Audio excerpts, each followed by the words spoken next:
Without further ado, I'm going to bring out Tom McCarthy, who is moderating this panel, so please welcome Tom McCarthy.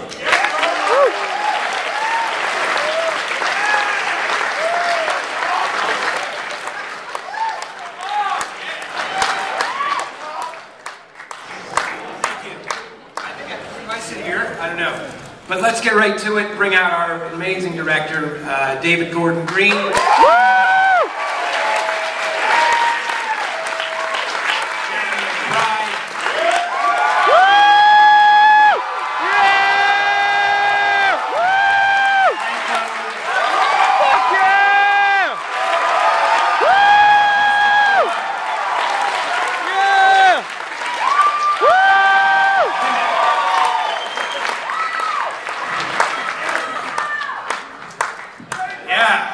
Fuck yeah!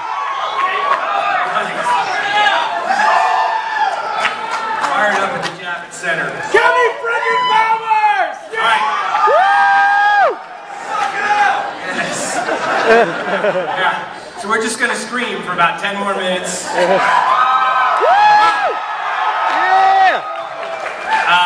Let's just jump right in. I'm gonna ask a couple questions, get it going, and then we'll take some from you guys. If you feel like screaming throughout, just do that. I saw the film on Wednesday with a packed theater, and they were just eating it up. Literally, it's a hell of a ride. It's funny as hell, and there's a lot of great action, and there's some serious gore going on in the movie. Let's just start with you. I mean, I think it's pretty historically accurate with use of depiction of that period in time. Absolutely, yeah. One thing I have to say is we had a lot of fun with combining some of our favorite things of ye olden times, and really bringing a fantastic element to like the fantasy element to a period piece. But we kind of do pride ourselves on the historical inaccuracies, like tried to slip some powdered wigs and things like that. And so, Danny, I guess we just keep moving on, but in terms of creating this world, like, where did you start? Where was the jumping off point? You were like, Dave and I had talked, we met each other in film school, and we both were really passionate about those early 80s sort of fantasy films like Kroll and Deathstalker, Conan the Barbarian, and those were films that we grew up on and loved, and we really just wanted to make a film like that, not a spoof of one of those movies, but really just make one of those films, and so that's what this was. Yeah, I mean, it's kind of the amazing thing, I think, when you guys get a chance to see the movie, because it has a lot of funny stuff, a lot of funny elements, but you absolutely get sucked into the story, and some of the sequences, some of the action sequences, some of the like fight things going on, I mean, it's pretty amazing, and you could tell like an audience is laughing a lot, and then they're locked in, and it's funny because even the relationship between you two guys, James and Daniel, really kind of works for an audience. It kind of sucks you in. You care about these idiots in a really great way. Great movie. What do you think about that?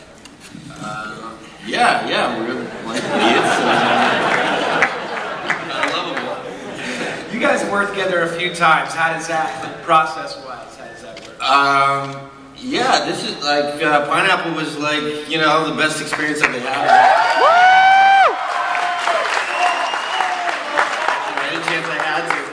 David and Danny again, especially when the references were Conan and like Barbarian Women and what was that movie? Barbarian Queen. Oh yeah, Barbarian Queen was my research, and I had to do it. Nice. And Justin? Yeah. Kind of an amazing turn here as the superhero wizard. Thanks. Yeah. Thanks, Tom. Thanks, it really was. It's inspired. There's some truly inspired moments where this guy just goes on and kind of breaks your heart in a wizard way. Why don't you talk about just process in terms of the writing, what you guys did on set, maybe how you and David and you guys all work together and finding those moments that are both scripted and improv. The script was unbelievable. Like, I read the script and it was one of the funniest ideas that I had read in a long time. And then, as far as my preparation goes, I watched a lot of Gary Oldman, and I just realized, like, if I could just, like, kick Gary Oldman's ass, bring it up a notch, do better than he did, and that'd be all right. So nice. I watched Excalibur, which I thought was another good one. Nice. Danny don't mention. And yeah, I just sort of hammed it up. It's awesome. It's great. It's so much fun. But the script is already fantastic. When you guys finished the script, was it just massive? Did you go into production with a lot more than you thought you could get? Yeah, I think the first studio, the first time we wrote the first draft, we just kind of let our imaginations go, and I think the studio breakdown for it was like a $200 million movie, and, which was a little higher than we were shooting for. And so we just had to get creative with it and try to pull it back and make it something that, a studio would be willing to take a risk on, and it wouldn't, sink a small nation. That's kind of the other really cool thing about this movie is it's just huge. Like the locations and some of the sets that you guys built for this are incredibly impressive for a movie of this genre, I think. Did you, when you got into production, you just kind of insistent on location shooting a lot? Or?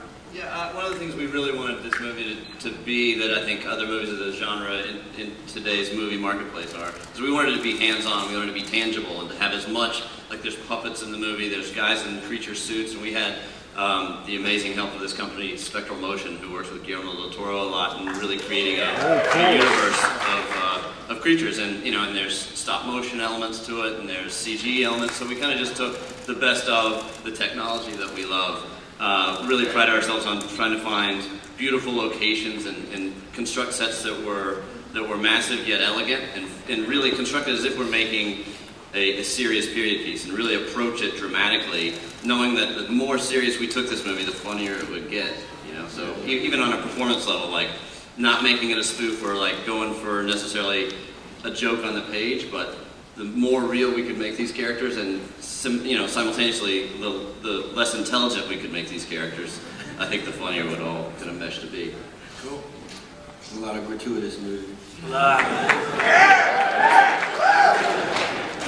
All right, so that's some of our chatting. Anyone out there have some questions? We haven't had a stream in a while. Maybe a good stream.